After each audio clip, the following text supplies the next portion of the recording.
Praise the lord. దేవుని ఘనమైన నామమునకు మహిమ కలుగును గాక. దేవుని పేరట మీ అందరికీ శుభాభివందనాలు. ఈ ఉదయకాలము దేవుని వాక్యాన్ని మనం నేర్చుకుందాం. కీర్తనల గ్రంథము 128:2. నిశ్చయముగా నీవు నీ చేతుల కష్టార్జితము అనుభవించెదవు. ప్రేమైన వారలారా, కష్టార్జితము.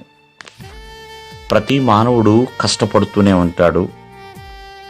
తాను కష్టానికి తగిన జీతాన్ని పొందుకుంటూ ఉంటాడు. ఉద్యోగి కావచ్చు, వ్యాపారి కావచ్చు, లేకపోతే ఒక వ్యవసాయం చేస్తున్న రైతైనా కావచ్చు, లేకపోతే ఎన్నో రకాల చేతి వృత్తులు చేసుకునేవారు కావచ్చు. మరి నీ చేతుల కష్టార్జితము అనుభవించదువు అని ఉదయకాలమందు దేవుడు వాగ్దానం ఇస్తున్నాడు. ఎంతో మంది వారి యొక్క కష్టార్జితము వృధా అయిపోతూ ఉంటుందండి. కొంతమంది అయితే అప్పులు కడుతూ ఉంటారు. కొంతమంది అయితే అనారోగ్యానికి గురైపోయి హాస్పిటల్స్కి ఖర్చు పెడుతూ ఉంటారు. ఎంతోమంది కష్టార్జితము ఎన్నో వ్యసనాలకి కూడా ఖర్చు అయిపోతూ ఉంటుంది. అప్పుడు ఎంతో వేదన చెందుతారండి.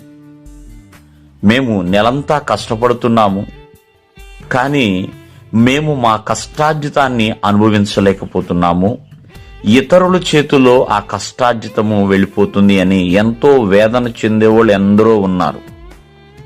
ఈ రోజున నీ కష్టార్జితాన్ని నువ్వు అనుభవించాలంటే ప్రభువునందు భయభక్తులు కలిగి ఉండు.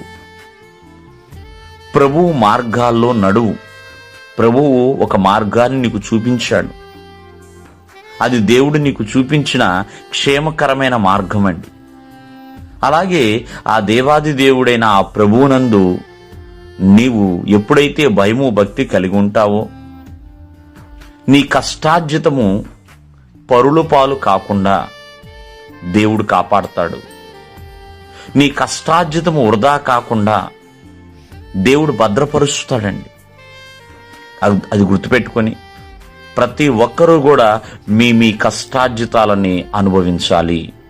దేవుడు మిమ్మల్ని ఆశీర్వదించును గాక. ఆమేన్.